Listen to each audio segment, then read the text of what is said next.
안녕하십니까. 4주차 1교시 치과 교정과 진료의 이해를 발표하게 된 여주대학교 치의생과 2018-1895 박수지입니다.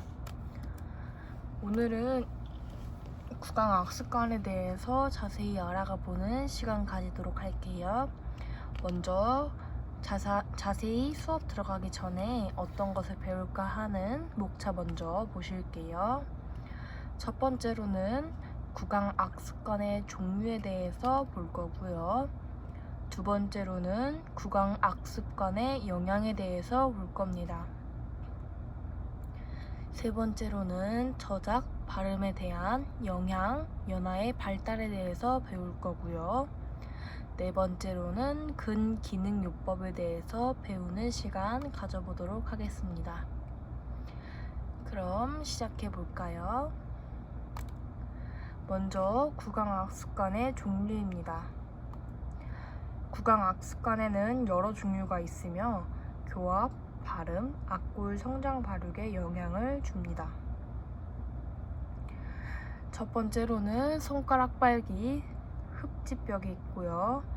두 번째로는 혀 내밀기, 설돌출벽, 이상연화벽. 세 번째로는 입술 빨기, 흡순벽과 입술 깨물기, 그리고 구호흡, 그리고 이가리와 이약물기, 마지막으로 손톱 깨물기. 이렇게 구강악습관이라고 할 수 있습니다.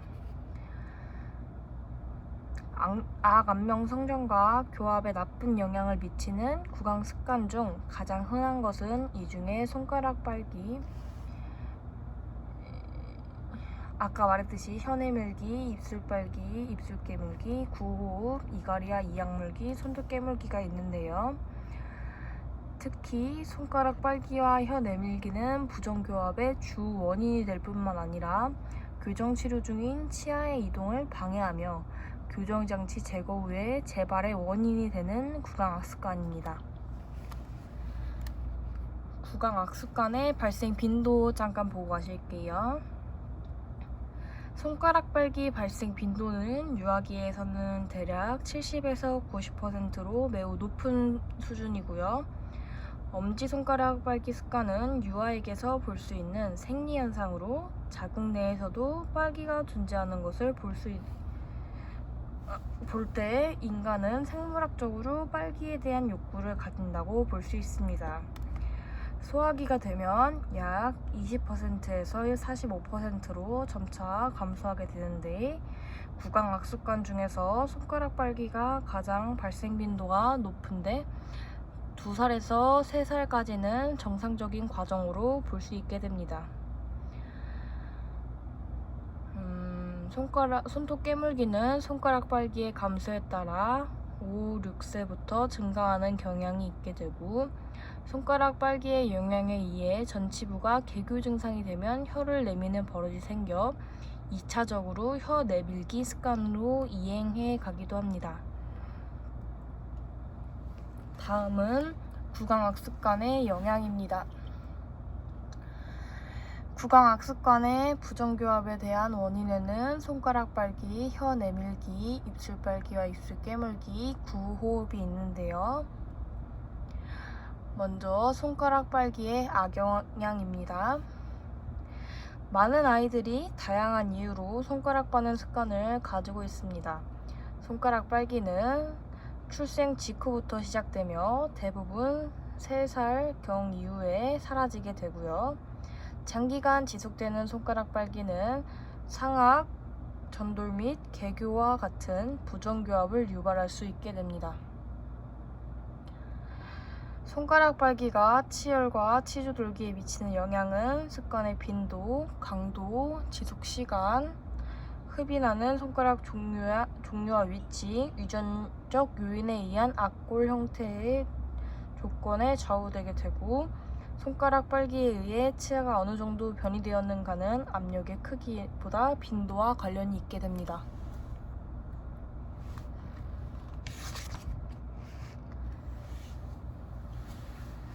손가락 빨기의 원인으로는 욕구 불만 등의 심리적 요인설, 학습설, 육아자세, 기인설이 있는데요. 욕구, 불만 등의 심리적 요인설은 정신분석학자인 프로이트 등이 주장하고 있는 것이며, 이 프로이트는 심리적 성격 발달 단계를 5단계, 구강기, 학문기, 남근기, 잠재기, 성기기로 분리하게 되었습니다. 영아는 구순의 욕구가 존재하는 구강기에 이와 같은 욕구가 충분히 충족되지 않았을 때 손가락 빨기 등을 하게 됩니다. 유아가 손가락을 빠는 것은 정신적인 불만을 해소시키기 위해서라고 하고요. 무리하게 손가락 빨기를 못하게 하면 나중에 또 다른 습관으로 이행될 수 있음을 주의해 주시면 됩니다. 두 번째, 학습설은 손가락 빨기는 적응의 결과로 나온 것으로 예를 들자면 유아기는 빨기를 배고픔, 포만감 등의 느낌과 연관시키며 지속하게 됩니다. 또 엄지손가락이나 손가락 등을 빨아서 계속 상기시키게 된다는 이론을 학습설이라고 합니다. 유아기에 생리적이었던 손가락 빨기가 5, 6세를 지나서도 계속되고 있거나 아동기가 되어 손가락 빨기를 시작하는 경우도 있습니다. 이건 어떤 심리적인 요인이 작용해서 어린이의 정서 불안으로 손가락 빨기가 사라지지 않고 불안 억제를 위하여 무의식적으로 반복함으로써 학습되어 단지 손가락 빨기의 습관만이 남게 되는 것입니다. 세 번째로는 육아자세의 기인설입니다. 조기 이유나 인공 영양 등 수유 과정에서 어머니의 젖꼭지 빨 기회가 부족하여 빨 경험이 충분하지 않은 경우 또는 어머니와의 스킨십이 부족한 경우 손가락 빨기가 일어난다는 이론이 육아자세의 기인설입니다. 또 수유 시간의 부족, 고무 젖꼭지의 형태 불량 등 부적절한 수유법도 영향을 주게 됩니다. 이 손가락 빨기의 발견 방법으로는 전치부 개교, 상악 전돌, 상악 치열의 협착, 상악 전돌 증상을 나타내는 측모, 상하 전치 사이의 혀 내밀기, 불명료한 발음, 손가락에 굳은 살, 이렇게 손가락 빨기의 발견 방법이 되겠습니다. 손가락 빨기의 치료 방법으로는 우선 유전치의 중등도 변이는 3살에서 4살 된 엄지손가락 빨기 환자에게서 보통 볼 수 있지만 이 시기에 손가락 빨기를 중단하게 되면 치아에 가해지는 정상적인 입술과 뺨의 압력으로 곧 회복해서 정상적인 치아가 위치로 돌아가게 됩니다. 만약 영구 전치가 명출한 후에도 습관이 지속되게 된다면 교정적인 치료가 필요하게 되고요. 치료는 점진적이고 단계적으로 적용되게 됩니다.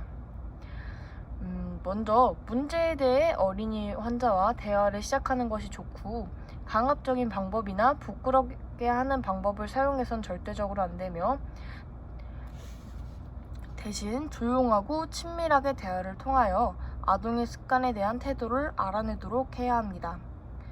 어린이 혼자서는 이 문제를 해결할 수 없는데 구강학 습관을 가졌던 다른 아이들의 구강 사진과 치료 결과를 보여주어 어떻게 치료됐는지 아이에게 알려줍니다.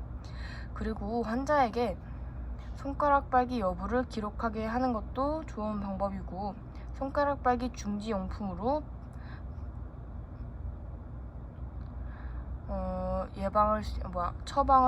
처방하여 도움을 줄 수 있게 해주시는 것도 좋고 손가락 빨기가 계속될 경우 습벽 제거 장치를 장착하거나 정신건강 의학과 의사와 상담하는 것을 추천합니다. 앞에 보이시는 사진이 습벽 제거 장치인데요. 가철성 습벽 제거 장치, 고정성 습벽 제거 장치. 아래 사진은 습벽 제거 장치를 장착한 모습이 되겠습니다.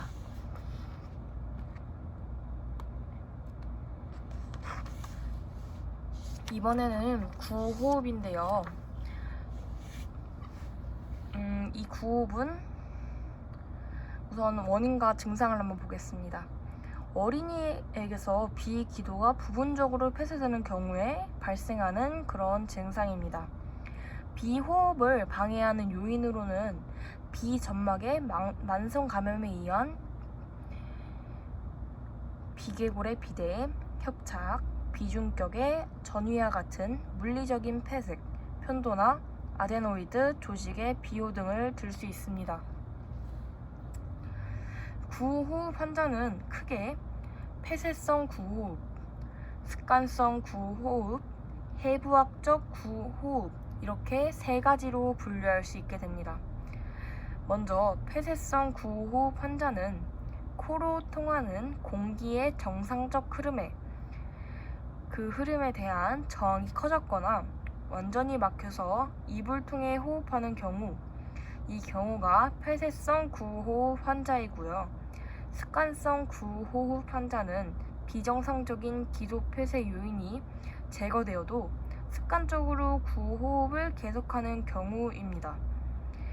마지막으로 해부학적 구호흡 환자는 상순이 짧아서 의도적인 노력 없이는 완전히 입을 다물 수 없는 경우를 말하게 됩니다. 구호흡은 두 개 안면부의 성장과 교합에 중대한 영향을 미칠 수 있게 되는데요. 편도나 아데노이드 절제술을 시행하고 나면 정상적인 비호흡으로 돌아올 수 있으며 구개 안면의 성장이 균형 있게 일어날 수 있습니다. 변화된 호흡이 안면 성장에 영향을 끼치는 기전은 대체적으로 두부, 혀 및 하악골 위치 변화에서 기인된다고 알려져 있습니다. 위에 보이시는 사진이 협착, 그리고 아래 세 사진이 비중격의 위치를 나타내는 사진인데요.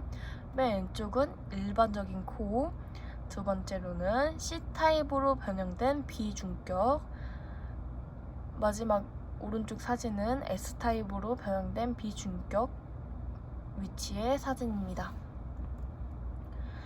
구호흡의 치료는 성장하면서 해소되거나 존재하는 장애물을 제거함으로써 이루어지게 됩니다.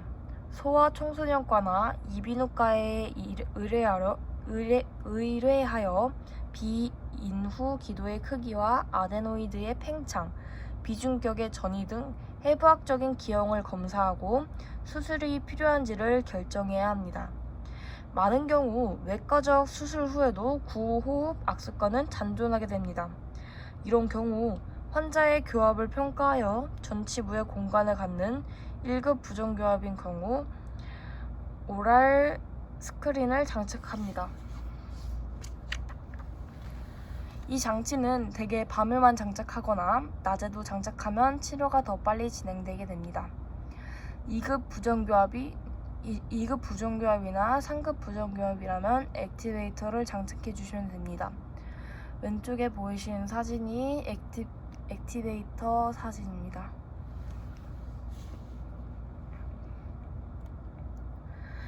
이번에는 저작 발음에 대한 영향, 연화의 발달에 대해서 보도록 하겠습니다.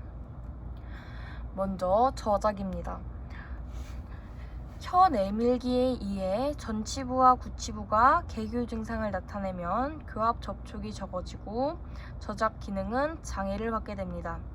대개의 경우 혼합치열 전기에는 치성 개교가 많으나 성장 발육에 의해 골격성 개교로 이행되며 증상도 심해지게 됩니다. 저작 기능이 저하될 뿐만 아니라 전치 유도 및 견치 유도가 없어지고 교합이 불안정해지게 되며 하악 과도에 과도한 스트레스가 가해지게 됩니다. 성인에서의 개교는 악관절, 인대, 관절 원판, 근육에 영향을 주게 됩니다. 두 번째로는 발음입니다. 상하 전치 사이에 공극이 있고 연화 시에 혀를 내미는 습관이 있으면 혀 짧은 소리가 나타나게 되는데요. 대개의 경우 혀를 내미는 습관이 있는 증례에서는 불명료한 발음으로 되는 경우가 많습니다. 그러나 발음에는 개인차가 있습니다. 이 개인차가 있고 혀 내미는 습관이 있더라도 대상성 발음을 하는 경우가 있습니다. 혀 내밀기와 발음 사이에는 커다란 연관성이 있기 때문에 대화 중 혀의 위치와 말하는 모양을 관찰하여 차트에 기록해 주시면 좋습니다. 혀 내밀기 습관이 있는 환자는 발음에 문제를 안고 있기 때문에 근기능요법의 보조적인 수단으로서 발음 훈련을 시행하기도 합니다. 세 번째로는 연화입니다.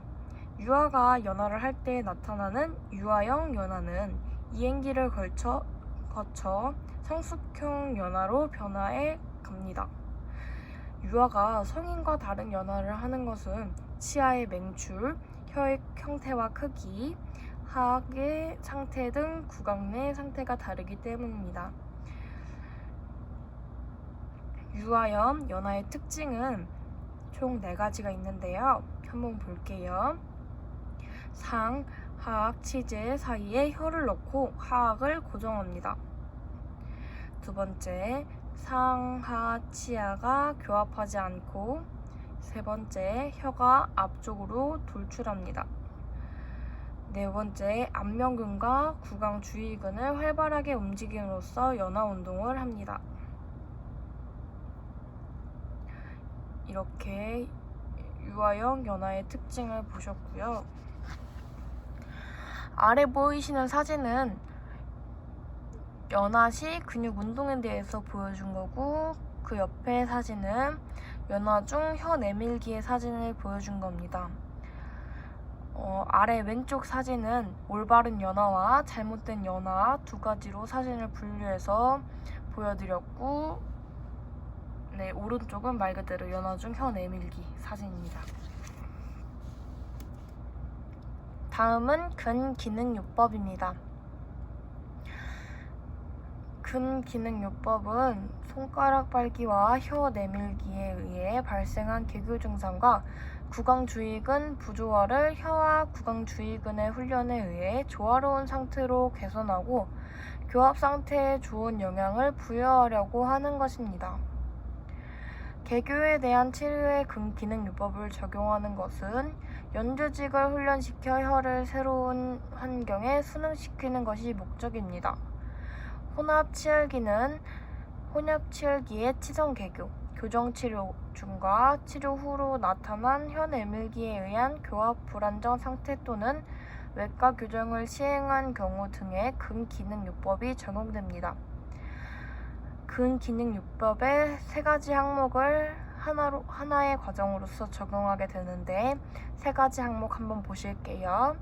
첫 번째, 올바른 연화와 혀의 움직임을 가르친다. 두 번째, 교근, 구강주의근에 힘을 부여한다. 세 번째, 안정 시에 올바른 혀 위치를 길들인다. 이렇게 3가지 항목이 있습니다. 혀의 강화와 연화 훈련입니다. 혀끝 강화, 혀 중앙부, 혀 후방부의 강화, 연화 훈련이 혀 강화 훈련이고요. 다음은 구륜근과 교근의 강화입니다. 구륜근의 강화, 교근의 강화가 있는데요. 잠깐 보고 가시면은 구륜근의 강화는 치열은 혀에 의한 구강 내압과 구강 주위근의 외압이 균형을 이루어 안정되게 됩니다. 혀의 훈련과 함께 구강 주위근의 훈련도 중요한데요. 특히 구호흡을 하고 있는 환자에게서는 구순에 힘이 없는 경우가 많기 때문에 구륜근의 훈련이 필요하게 됩니다. 훈련 방법은 코튼롤을 입술 안쪽에 끼우고 입술을 입 안으로 빨아들이거나 입술과 치아 사이에 끈이 달린 단추를 끼우고 끈을 잡아당기는 방법, 오랄 스크린을 고리에 달아서 입에 넣고 당기는 방법 등이 구륜근을 강화시키는 훈련입니다. 그리고 교근의 강화는 음식을 먹을 때 음식물을 인두부로 보내는 시점에서 상하 치아를 꼭 다물어 교근을 사용하도록 하게 됩니다. 마지막 훈련으로는 의식화 훈련입니다. 혀에 대한 훈련의 최종 목표는 안정시에 혀가 올바른 위치에 있고 올바른 연화를 하는 데 있습니다. 가급적 많이 혀에 대해 의식하는 것이 중요한데 이를 습관화함으로써 무의식 상태에서도 혀가 치아를 누르지 않도록 해야 합니다. 기억의 표지를 정하고 그것을 볼 때마다 혀에 대해 생각하는 방법과 하루에 몇 차례 혀의 위치에 대한 것을 생각했는가를 기록하게 하는 방법 등이 있습니다. 또 취침 전에 혀를 절취유두에 붙여 올바른 연화를 하게 한 다음 잠을 자는 방법도 효과적이라고 합니다. 이렇게 오늘 구강악습관에 대해서 준비한 내용들은 여기까지입니다. 지금까지 경청해주셔서 감사합니다.